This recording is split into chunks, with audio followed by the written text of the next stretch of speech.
and gentlemen, put your hands together one more time for Rikishi, the Hall of Famer. Ooh, yeah. All right. All right. The hot wings are on their way. I hope you're good with spice. Oh, that's a different show. All right. Justin, okay. What's happening, Brooklyn?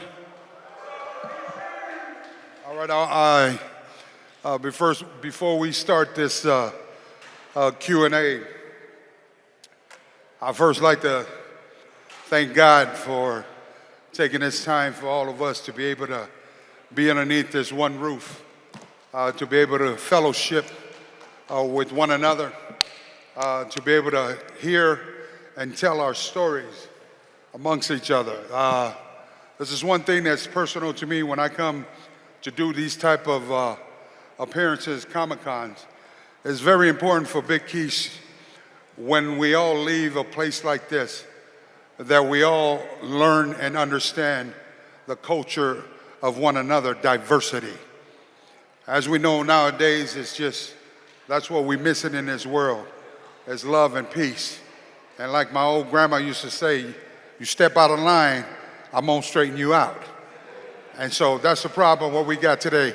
There ain't no more old grandmas no more. You know, there ain't no more grandpas no more.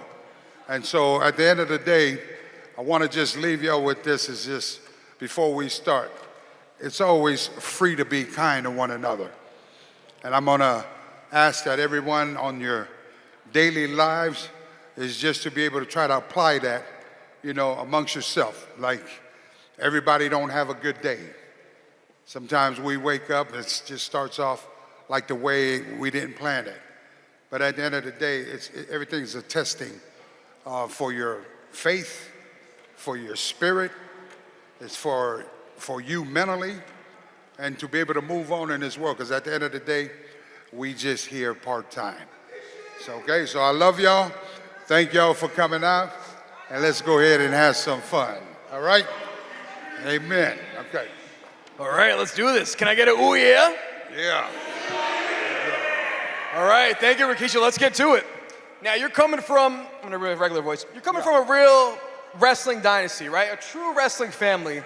Now, was it expected of you to become a wrestler, or was that on your own volition, or did you have another path in life? Oh, hell no. It wasn't expected.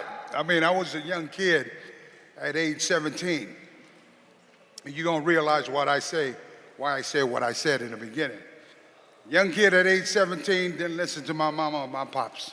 Out there in high school, messed around, and with my girlfriend, had my twin boys. At that age of 17 years old, I knew then that, you know, I grew up overnight, turned into a man and tried to walk into what is called an adult responsibility of taking care of these babies here, because I didn't know whether to celebrate, or I was just mentally worried about, damn, how am I going to take care of these kids? And so I reached out to my uncles, Alpha and Sika, at the age of 18. Came straight out of high school in California, and you know, they opened arms, and you know, I told them what my situation was, that I need to come and, you know, get to work and make some money to take care of my kids, and the rest was history. So in a way, wrestling kind of saved your life. With the choice of, yeah. Yeah. With the opportunity, yeah. But if I had it any other way, I definitely would have proper planning and not have kids at an early age. Do you ever think of a backup career you would have had if you weren't a wrestler?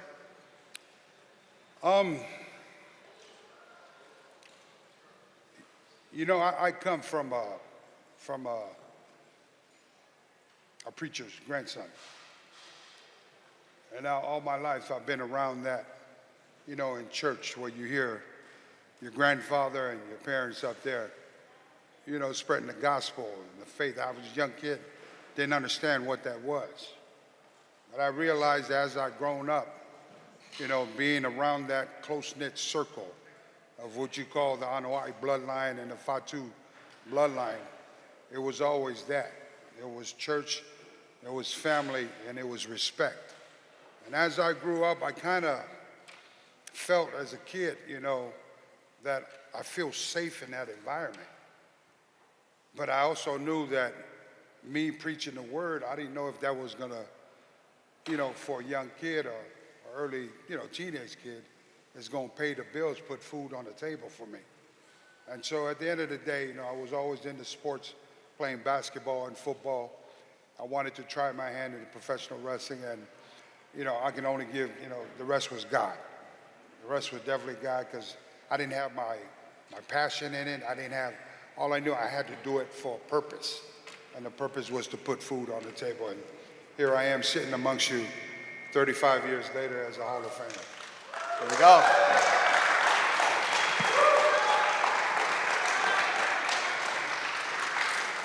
Well said. Now we know Oh, well, a little bit amplified. We know family's a big part of your life. More recent times, you just got to go to Wrestlemania and see your two sons, Jimmy and Jay, wrestle each other on the biggest stage of all. What was that like, and who were you rooting for? Oh, man, I was waiting for them to get the check. I was happy. On a serious note, it's always from a father. We can always mold our kids, and we can never know what the future holds for them only if they listen to us. And, watching my two boys, on the grandest stage of them all, to be able to do a dream match of their own. They conquered the tag team competition for, 17 plus years. And now for them to break up and to be able to come back and fulfill that dream match is definitely, it was heartwarming for me, but I was more so happy for the fans, because you guys got to experience that, and that's what we work for, We work to go out there, we're already trained to know our responsibility as a performer. We come out there to give you guys all we got and no less. We understand that, you guys pay hard-earned money to come watch who perform. That doesn't count the concession. That doesn't count you buying drinks or hot dogs or popcorn for your kids, because you want to give them that whole experience. So I've been there and I've done that. And so when we go out, I tell them, get out there, do your best and perform. And to be WrestleMania, performing against each other, man, it was definitely a treat for my family. And, I was happy for the boys. And as a fan, it was amazing to see them wrestle each other, and also to see them, they've conquered the tag team world, and now they're doing their thing individually with their own characters, and it's been awesome. Yeah. Lately, there's been a viral clip, I don't know if you've seen this, someone put it together, where there's the new bloodline, and all of a sudden, Rikishi and Haku start walking to the ring. And someone put this together, right? Now, that is a dream. Have you considered making a return to pro wrestling in any aspect, as a manager or enforcer or authority figure? Everybody's been asking me this. Oh, man. I really don't know. Not to say, no. Like in this business, you never say never. I think for me at this point is to be able to, stay healthy, deal with the after effects of professional wrestling. And, my second life, and I'm so protective over this because I never want to miss that time, is I got 13 grandkids now. Wow. Yeah, you can tell Jimmy and Jay and all them that, right? And the beat goes on. 13 grandkids, and my life now is to be able to, visit them and spend as much time as I can with them. But anytime I can come back to, the pro wrestling to be able to help the storyline or whatever they got going on, I'm very strategic. Like, you're not just gonna get Kishi just for a Monday Night Raw show or a SmackDown show. Purpose. If you're gonna have the man come through, it better be on a big WrestleMania day. And so, because all that, at the end of the day, my negotiations is gonna be as such, and it goes right to my grandkids. So that's what I look forward to. I hope that, the WWE and the whole crew there, can consider. I'm here. They know where to find me. I ain't hard to find. And for me, it just got to make sense. But I'd do it, to be able to, I know how important it is for the fans to be able to see me come back just that one last time and bust a move and stink face their asses in there. You hear that, Triple H? Yeah, you know what I mean? He's ready. Cool. There it is, And you're keeping busy enough. You got the wrestling school, you have podcasts, and now, I mean, you're brushing off the rap career again. Yeah. The Sultan. You're talking about the Iron Sheik, Hogan. You even got a song for the Juggalos. Yeah, matter of fact, my manager, the Sheik, I think his Sheik was Sheik. Oh, there he is. Sheik. Yeah. Whoa. There is. Who let him in? Come up here, Iron Sheik. Come Get up up here for a here, minute. Yeah. You can still move. So the relationship with me and Iron Sheik was definitely an experience for myself.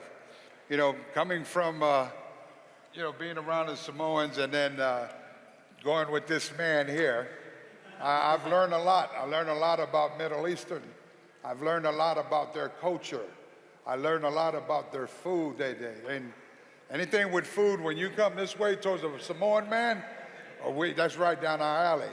But I wanted to dedicate, songs.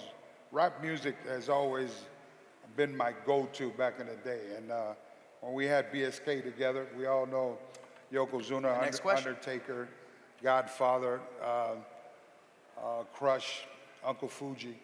We would all ride in these cars, and we were the first, I'd like to say 25 or 30 years, we were probably the first diversity group of guys together, and we didn't even know what the hell we were planting for the 30 years later. When you talk about BSK, you talk about different cultures coming together. We come from the West Side and the islands. We understand, island reggae. We understand hip hop. But when you come to Tennessee and Texas, you're running into Taker and you're learning country music. So and you run into Godfather. Godfather was a blues guy. He would get up on stage and just all of a sudden do the blues thing. So for me, it was always, when I told my kids I was going to do an album, I'm almost 60 years old. So I'm 58. But it was always my to-do list. I never knew what time I was going to do it, but I knew I'm the type of person that I want to complete the circle. And so to me, age ain't but a number. And if you got it up in here and up here to keep moving forward, well, damn it, you can rest assured I'm coming that way. And so I'd like to thank all the fans for, reaching out and just, hearing my noise out there and doing like a young kid's dream to be able to come through. So I got 11 tracks. I've done it in 2 months. It was on the low, and it's about ready to, come out in July. You'll be able to get it on Spotify and, Apple and all the social media platforms. So y'all go check it out. And there was this one song in there that's called Dynasty Forever. And it's important that I bring this up because my family's been in the industry 75 plus years, past, present, and future. You got WWE's been open well over 100-something years. And so for me it was, the Polynesian connection, the Samoans, the Tongans, the Fijians, we've done so much in this industry, from Jimmy Superfly Snuka, Don Morocco, Uncle Rocky Johnson, Afan Sika, High Chief Peter Maivia, Yokozuna, Umanga, The Rock, the Usos. It goes on. And we still have newer, nephews and kids that are coming in. My younger brother Umanga's son, Zilla Fatu. Yeah, he's out there making noise. He's coming through. My other younger brother, the Tonga kid, his son, Jacob Fatu. Yeah. Hell yeah. So, my point is this, that their time now and our time then was totally different. But the passion and the teaching, we continue that coming down this lane, all the way to Jacob and Zilla. And I wanted to, to put out a song that was so powerful with one of my favorite rap groups of all time was the Wu-Tang Clan. And so, this is the island boy that, raised up in the ghetto of San Francisco, the swamps, but I was locked in church, so I was surrounded with that. And then, I wanted to come back and say, okay, how can I, put something together to be able to put our stamp. If anybody's not going, if they're not going to say it, well, damn it, I'll say it for us. And so if you have time or if you haven't heard it, make sure you go and check it out. It's under Rikishi Fatu and it's called Dynasty Forever. It just talks about, the real facts of what I feel, who we are as far as the bloodline and the dynasty into this, in this crazy world of professional wrestling. So it's a personal song, and I feel it's a song that, you all can relate to, especially if you've been following us for all the way from back then with Uncle High Chief Peter Maivia to all the way to the baby of the crew, Zilla Fatu. There's so much in between there to put together in 2 minutes in a song. So check it out. Right? Love how positive you are, man. What a positive message. I'm gonna, a couple more questions. I'll open up to the crowd. Speaking of old school and back in the day, you were in the Samoan SWAT team with Paul Heyman as your manager, managing your kids as well, and you were in the Head Shrinkers. Do you have any favorite opponents or people you liked to wrestle back then?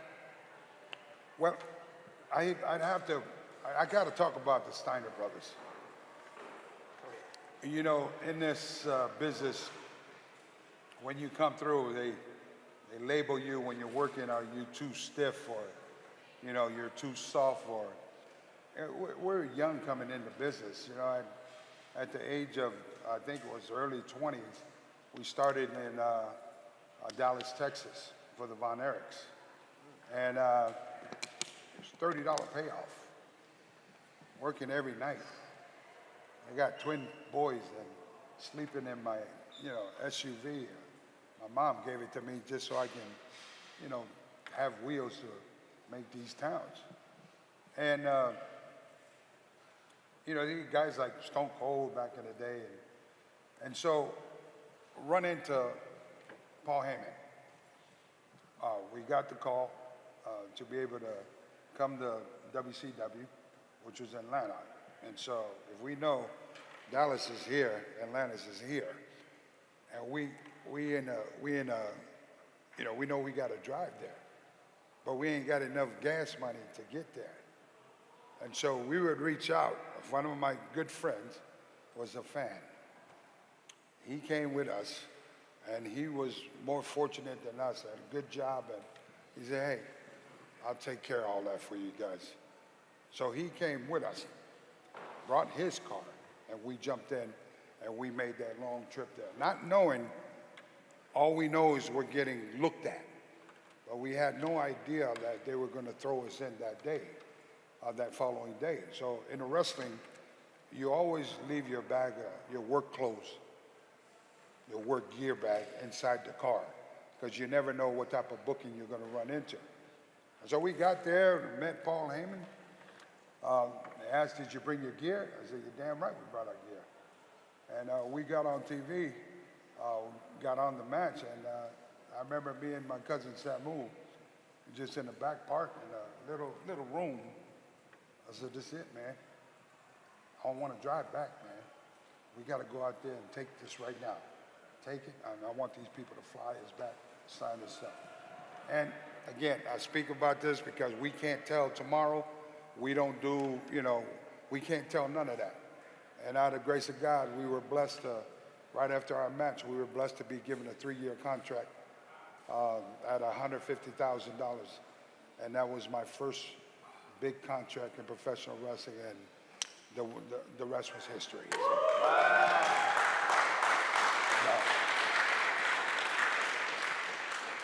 So, So can I just say something? So I know there's a lot of independent kids, wrestlers, they're probably watching the film. That's one thing I wanna leave with y'all is that, don't give up, man. I know you guys hear that all the time, but in this business of professional wrestling, you gotta be a different beast, man. You gotta be a different type of dude or chick to get out there to be able to deal with all the politicking, to be able to see things coming a mile away. to be able to understand and know your worth. If you know you are that good, just as much as that person that's in the main event, don't settle for less, man. Don't settle for less. And if they can't see that, and they say, well, you're not, we're not going to use you here, that's all right. That's the beautiful thing about you guys' era. There's so many other independent scenes that's out there. Remember, you don't get locked down to any independent company unless they paying you to be locked down. You can't tell me that I'm coming here to make $50 and I can't go work for another guy that's an hour from here for a different promoter. I think that's stupid. Because at the end of the day, it's like, yo, man, this is my livelihood now. So I want you guys to understand that. Don't be a PlayStation wrestler. If you're going to do this, man, do it. Really perfect the craft. You're not a fan no more. This is your J-O-B. This is what you feed your family in, and this is what I like to call, at the end of the day, you still got birds in the nest waiting for you. I had a lot of birds in the nest. 13 at least, yeah. I'm proud to say they are all good. You know? So thank you. I should have included motivational speaker when I called you out here. Well, that's what I do now. And, I do talk about the wrestling, but I think it's important, my time, when we're here to talk about a few things of wrestling, but, to take you deeper into the mind of Rikishi, take you deeper into the home of Rikishi, into the heart of Rikishi. Because after the end of the day, man, I'm just like y'all. I just went a different path. I did what what's supposed to be done to the best of my ability, and the rest of it, here I am, So let that be that one day, we don't even know, one of these kids or somebody will be coming to their Q&A. You're going to sit back and say, man, how did you get there? Well, let me tell you, there was this one guy. At the end of the day, man, it's called each one, teach one. All right? All right. As a New York City teacher, man, we'd love to have somebody like you come in and motivate because, yeah, absolutely. New York. Oh, yeah, at this point, let's open it up to the audience. You got questions? He's got answers. Let's do this. Dig it. Yeah. All right.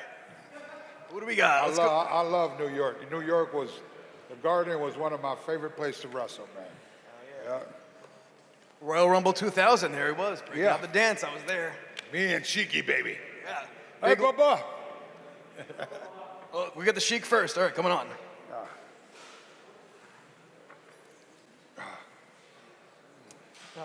I got to break kayfabe in order to ask the question, otherwise I'm not going to get it out. But there was a point, obviously you remember, when you were working in an era where there was older talent and newer talent sort of meshing at the same time, and everybody remembers, Bubba, when I managed you in the match against the Rocky Johnson, right? So much intergenerational talent in the ring at one time. What was it like to be a part of the WWF at that time when you've got so much of the older generation meshing with the newer generation, and you guys are sort of bouncing off of each other and sort of coming together? What was that experience like? Wow, it was a blessing, man. It was a learning tree. It was a hustle. To be able to be in the same locker room as some of the OGs, like, Uncle Rocky Johnson and, Uncle Jimmy Snooker Piper, those cats that are, no longer here with us. And so I was very blessed to be around that, just on a learning tree, to be able to understand how those OGs think and, what their time was. Their stories was, man, it's like every time we see each other, we say, man, it's so good to see you. When we say it's so good to see you, it's like we wasn't meant to be here. Because back in the day, it was a struggle, my brother. You pull in, you see these guys on TV, but you pull into a rest area, and you come out like you just walked out the Hilton. Let alone nobody know who was sleeping in the car in the trees over there. So, you learn that part of the inside of the industry. And then being able to work with them, man, a youngster like me, I couldn't say it. If you'd open your mouth, you feel like you're disrespecting the OGs because they know way more than I do. And that's what was taught to us back in the day. Shut your mouth, open your ears, and listen. If you listen to me, we're gonna cruise you right through this match. But if you think that, you know what you're talking about it, or you know what you're talking about, well, I'm gonna show you you don't know what you're talking about in front of the Madison Square Garden, 15,000 strong, sold out. At the end of the day, you'll just look like an idiot. And so the learning tree, back in the day when the talent was mixed up, it was good for the younger talent, but also it was very difficult because there was so many good talent, but only a few can get that spot. And when they came to me with Iron Sheik and Bob Backlund, man, I jumped on it real quick because for me, it's like, you can't go wrong with these two legends, and then being a professional wrestler, they always looked at us like these crazy Samoans, savages, like, we don't speak English. And man, I hated that. I truly hated that. Because I was like, how come we can't be educated Samoans? How come we can't be this, that? Which, that's who we are. So the character we play, we were far beyond from that. And so when I got to talk with the company about coming from the Middle East, shaving my head, man, it was like a new birth for me because I wanted now to really test my skills of this, this industry of pro wrestling, to being able to go out there and really, really think, make people think that this cat comes from the Middle East. And the only way that's gonna happen is my work still stays the same, but I gotta follow the lead from Iron Sheik and Bob Backlund. And they would come and tell me, like, Sheik would tell me certain exercise. He would take me to certain Iranian restaurants because he wanted me to be deep in the character. And that I was, but it was just crazy. It was like a reality show, riding in a car with Iron Sheik and Bob Backlund. We all know they're two separate gimmicks, but, for me as a young rookie, I was blessed to be in the car with him. So it was a good time to be able to be that. Well said. We got a question over here from Michelle. What's your question? Yeah. Back in the day, the female wrestlers were just like, accompany the wrestlers to the ring.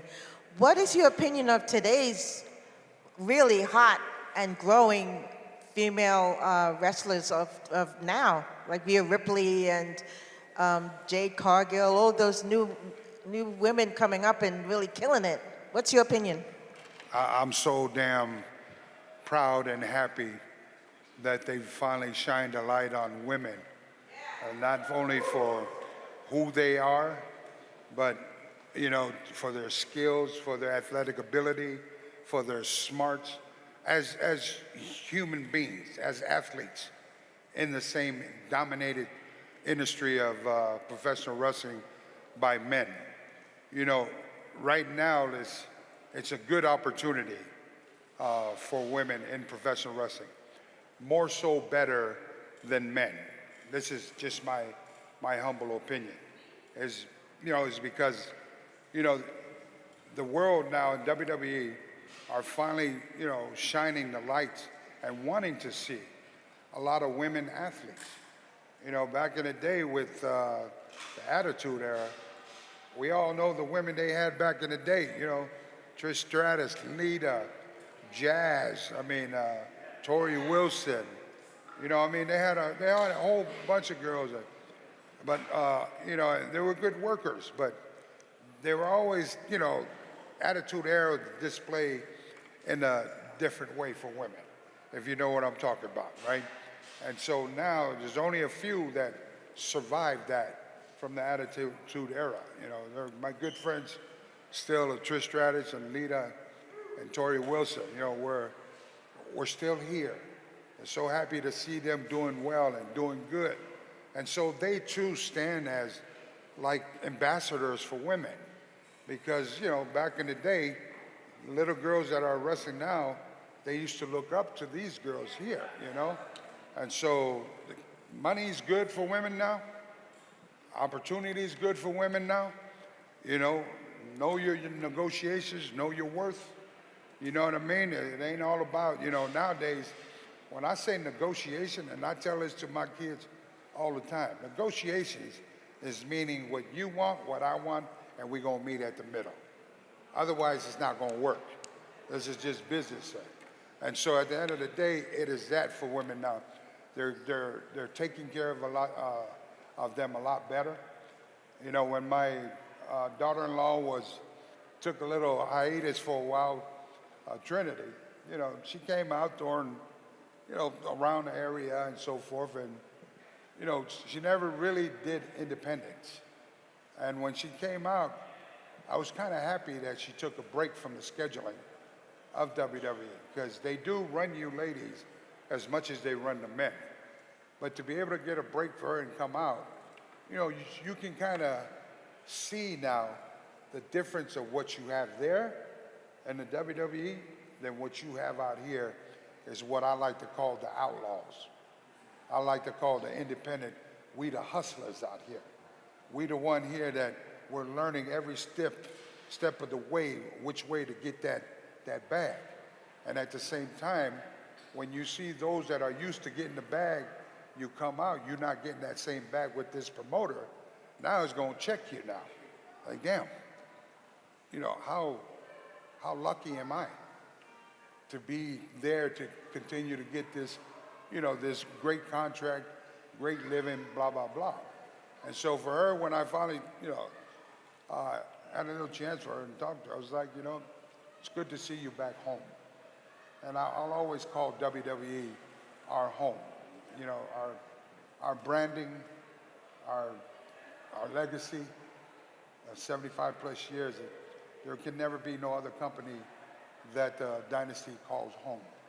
And this is the reason why you see that, you know, our family members, even the girls from Nia Jax and Tamina, you know, we got some few Tongan twins that are getting ready to come through. So as long as I'm breathing, I'm gonna do my part. I'm gonna do my part to educate and open up the doors to try to give the men and women an opportunity like we did. But this time, y'all go ahead and just enjoy the fruits of the labor, because you guys damn sure deserve it, especially when you're working independent, $25. Sometimes you don't get paid, you know, and you're driving 3-4 hours. You know, your own family start to check you like, are you stupid to be doing this, driving this far? What is it with wrestling that you're gonna drive 4 hours for free? Nobody, they can never understand that. Because at the end of the day, it's something you love, and you keep pushing forward until one day they see you. Once they see you, I guarantee you, you're gonna get phone calls from a whole bunch of people that you never heard from. You know what I mean? And that's what I'm saying. For you women, you know, you guys continue forward. There's a lot of opportunity, and I like to say there's finally fair opportunity for the women and men. Clap it up for that, folks. Yeah. Okay. All right. It's about hard work and love of the game, and it's great to see those opportunities that they're getting. And Thank the you. fans been waiting years to see, you know, the bloodline in a major storyline like this the past few years. So everybody's happy. It's awesome to see. Especially it's refreshing, you know, not to see carrying spears and all that stuff from back in the day. So Yeah. Our next question comes from Dave. Hi, I wanted to ask a question. Who were your favorite wrestlers to work with in the early 2000s during that time? What is that again? Who are your favorite wrestlers to work with in the early 2000s? Oh, my goodness. Man, I'd have to say family members. You know, The Rock, Yokozuna, you know, now you know why Brett works with his younger brother Owen all the time. When you work against other talent, they're your friends, right? And it's different. It's different from me working with my own cousin, because we can pull these stupid inside jokes and pranks while we're wrestling in front of 30,000 people or a big pay-per-view. And your level of, you're not stressed out there. You know what I mean? You know, like, okay, I'm gonna go have a match with Yoko and I'm gonna do things to him that he hates, me doing to him. And one of those was me wetting my finger and sticking it into his earlobe. So he used to hate that. I mean, if you wanted to see the big man move quick, go ahead and just put a wet finger in his ear. You watch that big man jump up like Rey Mysterio real quick. But, so I'd have to say, son, to answer your question, for me, it'll be family members, like The Rock and Yoko, teaming up with Head Shrinker Sabu and, my uncles and stuff like that. So. Oh yeah, our next question comes from Charles, Super Mario. Hey, Rikishi. Thank you for coming out, and I just wanted to say thank you in general. Me growing up, I was a big dude, I'm big still, and growing up, I had some issues, But I seen you on TV, and you came out here showing me I could be confident, I could have a good time, but still take no disrespect, And you represented that for a lot of big homies growing up, So I just wanted to say thank you for being that representation. That you could be confident, you could be a big dude, you could not back down, and you could do what you gotta do. You know what I'm saying? So thank you very much, and appreciate that.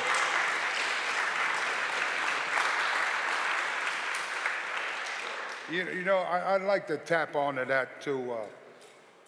Why was my why, right? As a kid, we understand, like when you're a big kid, man, we just get it any type of way. I'm straight up. It comes left, right. We're not in shape like others. We're this, we're that, beer bellies hanging and your throats to the, to me it was like, I knew who I was. I was comfortable with my body. Because I understand that the blessing of me looking that way, and I'm looking around the locker room, hey, I'm unique.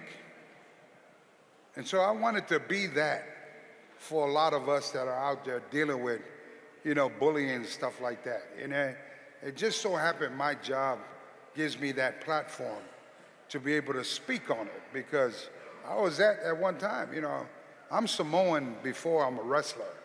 If you know anything about Polynesians, we don't back down, man. We don't care how tall, how big you are, everybody got to fall. And so if you even try to come at this in a different way, disrespectful, we've always have learned to stick up for ourselves. And so when I got that opportunity, man, and I knew I was coming out with a thong. Yeah. Lord have mercy.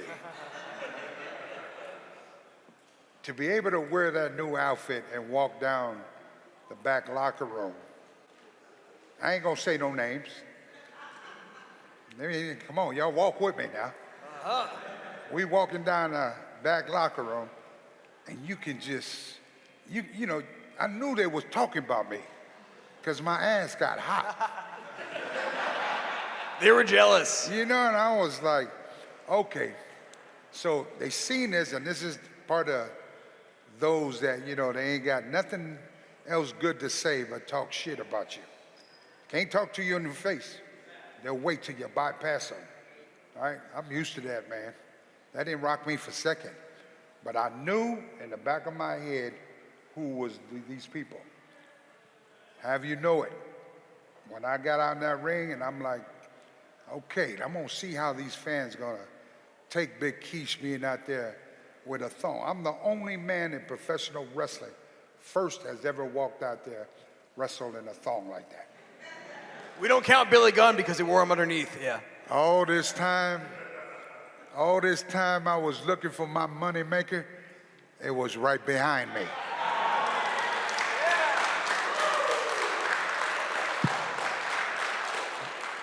Well said. This how I shut them all up.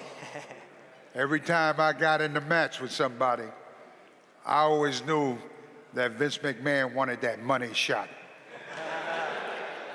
Good shit. Well, that was my money shot. The money shot was me guaranteeing if I'm wrestling you, female or guy, manager or valet, you all gonna fall to the stink face. Oh, I got a couple questions here's about the that. point. If I liked you, yeah, I had thongs. I got so many thongs.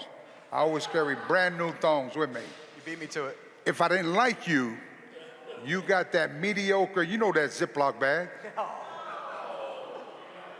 Now, if I just know you were just a horrible human being to me, you in that Walmart bag that never comes out to be aired. So when you got that stink face, you already knew without even me telling you. And so at the end of the day was, by the time I got through, you know, making that move somewhat of a worldwide move for everyone, to be able to laugh at and to cheer, and you know, it really kind of checked these people. Their attitude changed. When nobody talking shit no more. You know, it's like it's funny.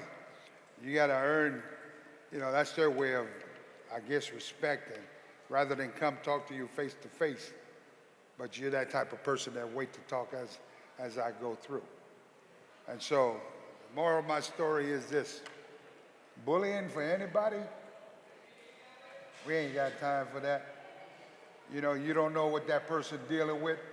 Probably lost his mother, lost his father, lost his best friend, and then here come your ass, just for no reason, just to throw out something like that.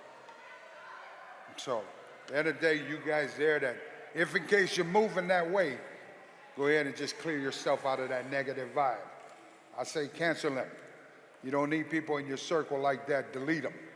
You do better off without them, and you're gonna find out that hell, if you just stink face their asses too, things can change. Yeah. All right? Comparatively speaking, they're nothing but garbage. The question on everyone's mind now is, who got the dirty thong? Can you name names? I'm thinking Sean. Well, you know Vince McMahon didn't get the dirty thong, because otherwise I wouldn't have been there the next TV, right? I probably had to say, well, the mediocre thong. Well, it wasn't mediocre. It was the new thong, but I just happened to go to Taco Bell's before I got there. By raising your hand, how many of y'all know Booker T? So my only stink face I gave to Booker T, and I apologized to him when I came back, is just I couldn't hold, I had some beans and rice. And I was hungry, you know, I had me some burritos and stuff, and I come through and they said, I'm working against Booker T. Booker's one of my best friends in the business. And I told Booker, I said, listen, man, I ate some, you know, just in case you hear some gas or whatever, don't worry about it, we good, we good. Yeah, we good, you better not, dude, I'm telling you. So as we go down there, of course, live on TV, of course my stomach got to act up during that time. And when we gave time for the money shot, well, it was almost, I want to say air came out and a little bit more air. And this is the way Booker just rolled. I said, you didn't hear it say it on TV, but he said, F this, I'm out. And he woke up and I looked at it, I just laughed. I said, I told you, man, I'm blah, blah, blah. So, and anyhow, so that's where he, the first time anybody threw up from the stink face. So the moral, it wasn't, he sold it as if it was the dirty thong. But in reality, he had the clean thong in. Tell me you did not just fart in my face. No, well. Our last question from the audience comes from Steve from Victoria, Texas. You might know this guy, huh? I'd like to know if from this honorable man, how did it feel to run me over? And how did it feel to be part of that storyline? And how did it come about? How much control did you have in that storyline? Give or take. First of all, I'm sorry, Steve, for running you over, but Hey, he did it for The Rock. it was Hunter's fault. You know, yeah, I need to make a T-shirt that did it for The Rock. That's all. Well, yeah, but that was one of the, one of my favorite times being a pro wrestler was during the Attitude Era and that Rikishi run. I feel that was probably one of the best angles. Yep. Because we had everybody on a limb, couldn't figure it out, and it was a big discussion because I was on the verge of, this was my highest point in the career of being Rikishi. It was this big blonde-haired guy that 450 pounds that people just love. And then when I, finally made that turn, it was like I stabbed a lot of people in the hearts and so forth, So it was tough for me personally because I really wanted to enjoy that ride of, being a baby face. For me, it was that time for me to understand what it means to be a main event player. And as we're looking, when it came about from the company, there wasn't too many bad guys on the opposite side, but we were stacked with good guys on the babyface side. And at the end of the day, you got to do what's business, and do the right thing for, makes you think about birds in the nest. And so I'm looking at this where I said, well, if I don't jump this way, I'll never be able to work against these guys here, which, these were the top guys of the business. Taker and the whole crew, right, Hell in a Cell. And so I agreed to move to the heel side and team up with Hunter and the whole crew with Kurt Angle. It was the best time of my life, to be able to work against those guys. And I'm 40 years old, and anyone you talk to my age watched wrestling. They all know the Attitude Era. Would you hit the Macho Man, though, for The Rock? Would you hit the Macho Man for The Rock? Yeah. Yeah. Oh, my goodness. Yes, I probably Okay, family first. I do. I'm a big fan of Macho Man. Who Me is too, yeah, I'm the biggest. These are our guys who we looked up to. Yeah, absolutely. Back when we were kids, man, looked up to guys like, you hated Iron Sheik. You just hated this dude. And all this dude, he just walked out there and, you'll say, ha, boom. I was like, damn, he getting paid for that? And you got Andre the Giant just chopping people. Kamala slapping his belly. That's the missing art that I feel what's missing today. Every wrestler out there, independent, and those that are there, be realistic, right? They all kind of look the same. I got that, everybody got good bodies. You know what I mean? Okay, it looks good, but we in the entertainment business. When I walk through that airport, I want you to recognize and know who this guy is, right? Versus we all together walking, they don't know, like, okay, I'm a wrestler. Well, who are you, right? So something to give to you independent kids or that are out there, don't be afraid this is who you are. This is your livelihood, right? If you wear what you wear, that's who you are. Going through airports and stuff, because nowadays you got the most powerful thing, you guys, that we never had. Everybody shoots their gram. Everybody shoots the TikTok.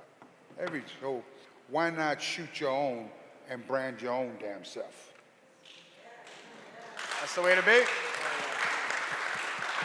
Right? Invest in you. Bet on yourself. That's exactly. My last question.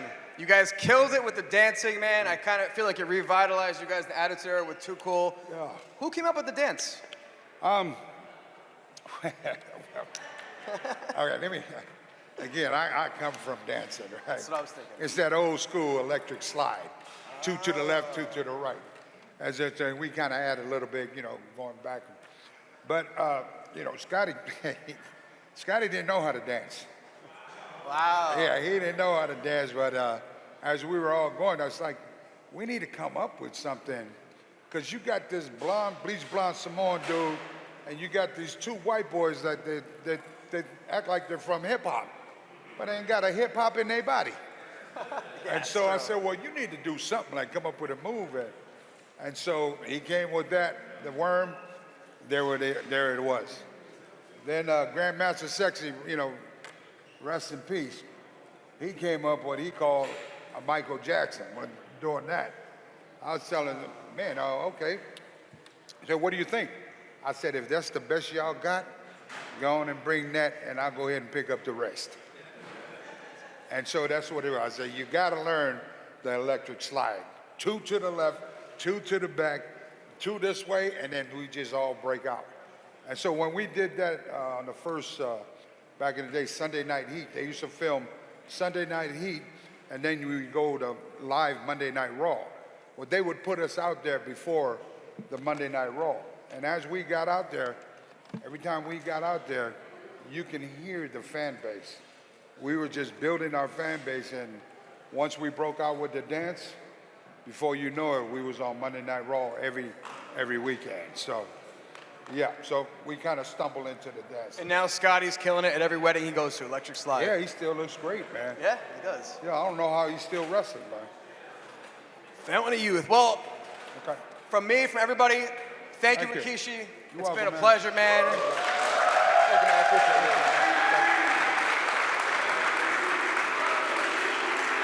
Is that all you got? Come on, let's hear it.